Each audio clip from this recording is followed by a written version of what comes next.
dia, Paula. Bom dia para todo mundo aí no Sorrindo para a Vida, a todos que nos acompanham. Agora são 9h33. Vamos começar o dia por dentro das principais notícias nacionais e internacionais.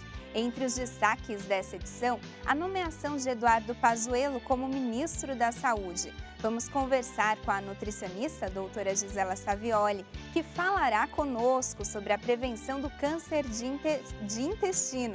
E hoje é dia de Nossa Senhora das Dores. Vamos à Terra Santa, onde a Virgem Maria viveu momentos de alegria, mas também de sofrimentos, e permaneceu em pé. Essas e outras notícias você confere daqui a pouco, daqui 2 minutos. A gente volta já.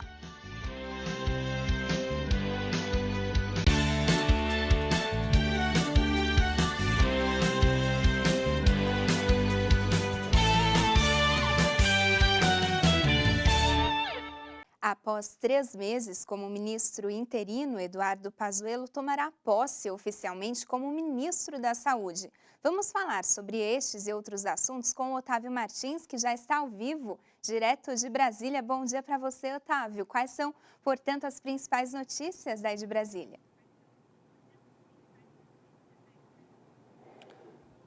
Bom dia, Danusa. Bom dia a todos que nos assistem. A principal notícia aqui de Brasília é exatamente que Eduardo Pazuello será agora efetivado ministro da Saúde. Ele assumiu há 3 meses, a pasta, então desde lá o presidente e também toda a equipe de ministros tratavam Pazuello como um ministro interino, que iria ali fazer parte de uma transição, mas com a decisão que foi tomada ontem, ele agora será efetivado como ministro da Saúde. E o que acontece é que, quando Pazuello chegou ao ministério, havia ali muitas críticas por ele ser militar, por não ser um médico ou ter atuado na área de saúde, mas ele desenvolveu aí logística que ajudou durante a pandemia. Então, agora, Eduardo Pazuello será efetivado como ministro da Saúde e a posse deve acontecer amanhã. Isso acontece no momento em que o Brasil, infelizmente, registra mais de 130 mil mortes pelo novo coronavírus. Os casos confirmados da doença também já ultrapassam aí os 4.300.000 casos confirmados.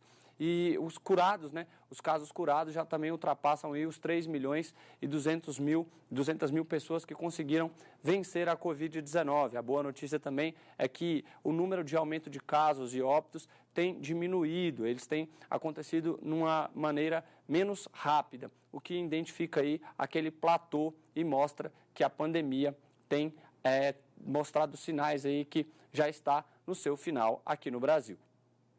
Obrigada, Otávio, pelas informações. Pois é, uma notícia de esperança que nos ajuda a olhar para frente com mais otimismo, não é verdade? Bom, e Paraisópolis, a segunda maior comunidade de São Paulo, está recebendo a tradicional semana de atividades e ações voltadas para sua população. Entre as iniciativas estão o Mutirão do Emprego, projeto Horta no Chão e Desemprego Zero. O Emprega Comunidades é um negócio de impacto social e foi criado para empregar os moradores das favelas do Brasil. Nós estamos participando hoje da Semana de Paraisópolis, em parceria com o G10 das Favelas. O nosso objetivo é empregar as pessoas da comunidade. Nós vamos atender cerca de 200 candidatos e nós estamos com várias empresas participando da nossa ação. Aqui e em outras comunidades é onde nós temos o maior público com diversidade. Nós precisamos dar oportunidade para as pessoas e a gente precisa entrar para um novo normal agora, com as pessoas tendo oportunidade. Então agora precisa ser vida nova com emprego. A gente precisa zerar esse desemprego nas comunidades do Brasil e dar uma oportunidade de fato. As pessoas precisam ter uma independência financeira. Como é que nós ajudamos as pessoas nesse momento da pandemia? Empregando, dando independência financeira, colocando dinheiro no bolso. A gente vai ter também qualificação profissional e palestras. A iniciativa é muito importante, a semana começou ontem e vai até o próximo domingo. Bom, e a seguir vamos conversar ao vivo com a doutora Gisela Savioli sobre um assunto importante, prevenção do câncer de intestino. A gente fica agora com imagens ao vivo de São Paulo por aqui. Hoje a mínima é de 14 e a máxima de 23 graus. Uma nova frente fria chegou, mas amanhã já esquenta de novo. A gente volta já.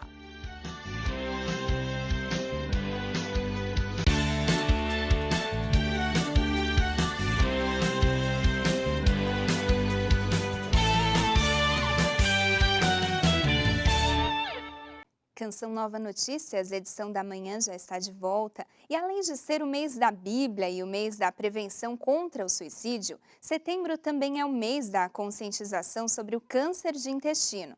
A campanha Setembro Verde, promovida pela Sociedade Brasileira de Coloproctologia, tem o objetivo de informar a população sobre as ações preventivas contra essa enfermidade. Pelo intestino, o organismo absorve água e nutrientes e elimina resíduos e toxinas pelas fezes. Bom, para saber mais sobre essa prevenção, a gente conversa agora ao vivo com a nutricionista, doutora Gisela Savioli. Doutora, bom dia, uma honra recebê-la aqui no Canção Nova Notícias. E a gente já começa perguntando, tem como prevenir o câncer do intestino com a alimentação? De que forma? Bom dia, adorando participar, muito obrigada pelo convite. A forma mais importante é aquela clássica, comer comida de verdade e fazer como está na Bíblia, 80% do que nós formos comer ser de legumes e verduras e frutas, porque as fibras, elas sempre foram conhecidas como as parceiras de um intestino saudável e principalmente contra câncer.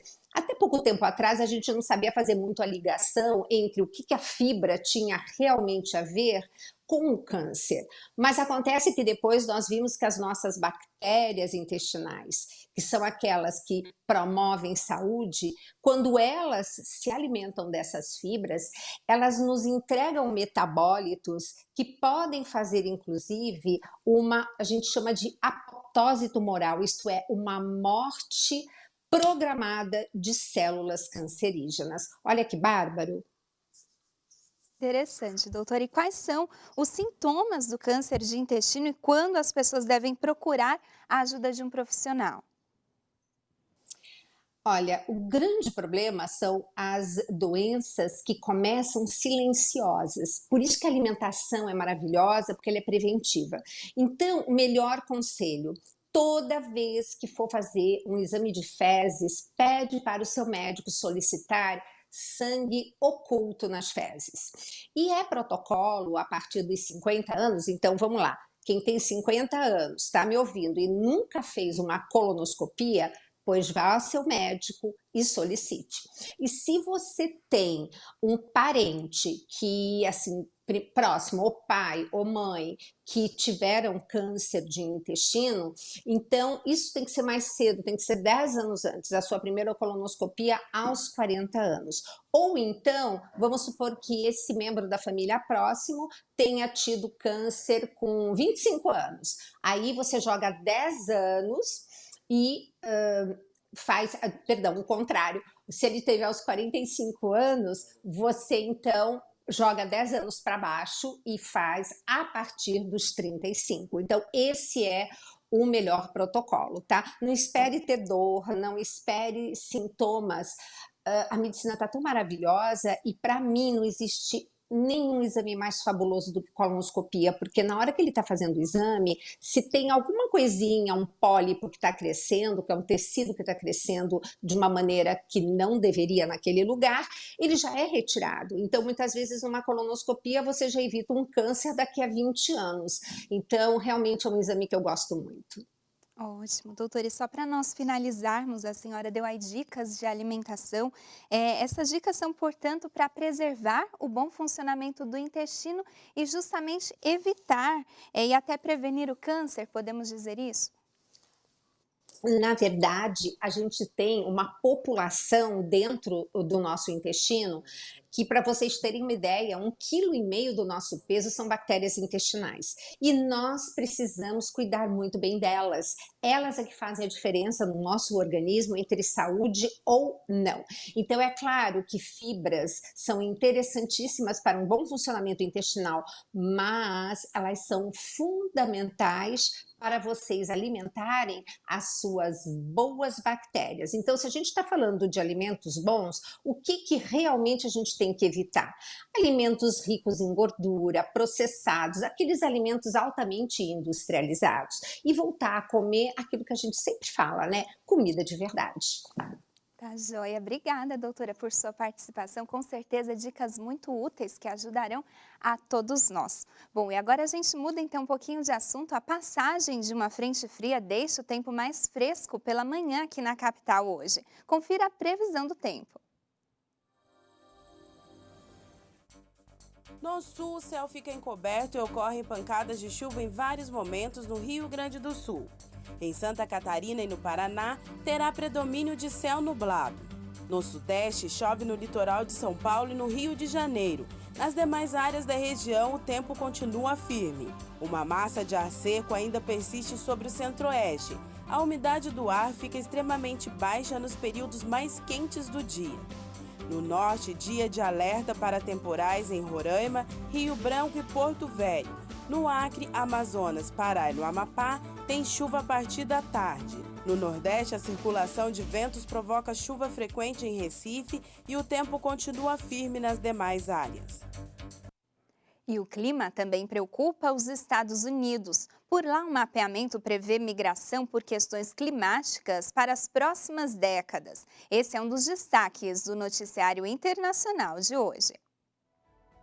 O The New York Times fala de uma possível migração climática que pode remodelar a América. Segundo o mapeamento de zonas de perigo que se aproximam dos americanos nos próximos 30 anos, milhões de pessoas terão que se deslocar por causa de incêndios, furacões, calor extremo e aumento do nível do mar. Um dos destaques do The Washington Post é a chegada do furacão Sally, que deve tocar o solo americano nesta terça-feira. O texto diz: não baixe a guarda, furacão Sally avança em direção à costa do Golfo. A tempestade pode prolongar-se com chuva forte e ventos de até 160 km por hora e ameaça trazer grandes quantidades de chuva para as costas dos estados do Mississippi, Alabama e Louisiana.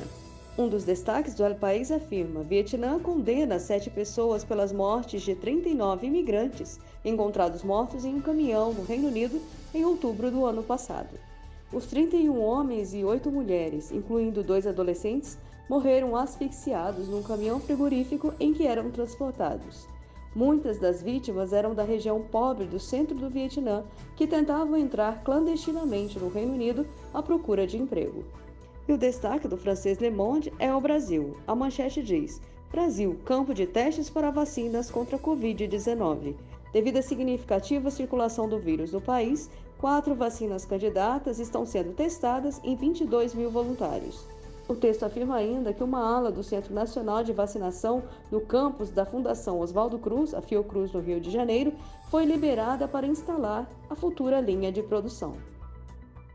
E falando em vacina, a Espanha começou nesta segunda-feira ensaios clínicos de uma possível vacina contra o novo coronavírus. Mais informações direto de Madrid com o nosso correspondente André Peixoto. Olá, bom dia a todos. Começou ontem aqui na Espanha o primeiro ensaio em humanos de uma vacina contra a Covid-19. Ele está sendo desenvolvido pela empresa farmacêutica Janssen. Esses ensaios estão sendo realizados em 190 voluntários. Esses devem estar saudáveis e não ter sido contaminados anteriormente pelo vírus. Esses testes devem durar entre 4 e 6 meses. Fica aí a esperança de que os resultados destes ensaios sejam positivos e que possamos em breve ter a vacina contra a enfermidade. E ontem o ministro de Transportes, Mobilidade e Agenda Urbana descartou aplicar um novo estado de emergência na Espanha devido à crise do coronavírus. Segundo o ministro, cada governo regional tem recursos e ferramentas para lutar contra a doença. Confinar novamente a população fica sob a responsabilidade de cada região. E para finalizar, a volta às aulas presenciais continua dando dor de cabeça. Algumas escolas já começaram a confinar algumas salas após registrarem casos positivos em alunos e professores. Sobre este assunto, o Papa se pronunciou nos últimos dias, exortando o universo escolar a ter responsabilidade e afirmando que uma sociedade cada vez mais abalada por grandes desafios, os estudantes e professores que nestes dias voltaram à escola sejam os verdadeiros artífices do futuro. A Espanha já tem 590 mil infectados pela Covid-19, sendo que mais de 29.800 pessoas, infelizmente, já faleceram. De Madrid, André Peixoto para o Canção Nova Notícias, edição da manhã. Obrigada, André. E em São Paulo, o Instituto Butantan deve começar no mês de novembro as obras de ampliação da sua fábrica para a produção da vacina contra o coronavírus, a Coronavac. A expectativa do governo paulista é de que as obras estejam prontas a partir de setembro do ano que vem. O investimento deve custar cerca de 160 milhões de reais, mas o governo de São Paulo diz que já arrecadou 97 milhões em doações de empresas privadas. De acordo com o governador João Dória, o montante arrecadado já permite a contratação do projeto executivo e o início da obra. A princípio, o local será exclusivo para a produção da vacina contra o coronavírus, a Coronavac, que é fruto de uma parceria entre o Butantan e a farmacêutica chinesa Sinovac, mas futuramente poderá fabricar outros tipos de imunizantes. Com a ampliação, o Butantan poderá produzir mais de 100 milhões de doses da Coronavac por ano, a partir de 2022. Esta vacina já está na fase 3 de testes em humanos. Os testes se iniciaram no Brasil em julho deste ano, com cerca de 9 mil voluntários. Se a última etapa de testagem comprovar a eficácia da vacina, a tecnologia pode ser transferida para a produção do imunizante no Brasil. Em março de 2021, o Butantan espera ter disponível mais de 15 milhões de doses da Coronavac. E a seguir, cresce a doação de leite humano durante a pandemia. Você acompanha agora imagens ao vivo da Prefeitura de São Paulo. E no Diário Oficial de hoje, o prefeito Bruno Covas publicou um decreto que estabelece que mais de 120 mil funcionários do município de São Paulo podem trabalhar em casa de forma definitiva. Canção Nova Notícias, edição da manhã, volta já.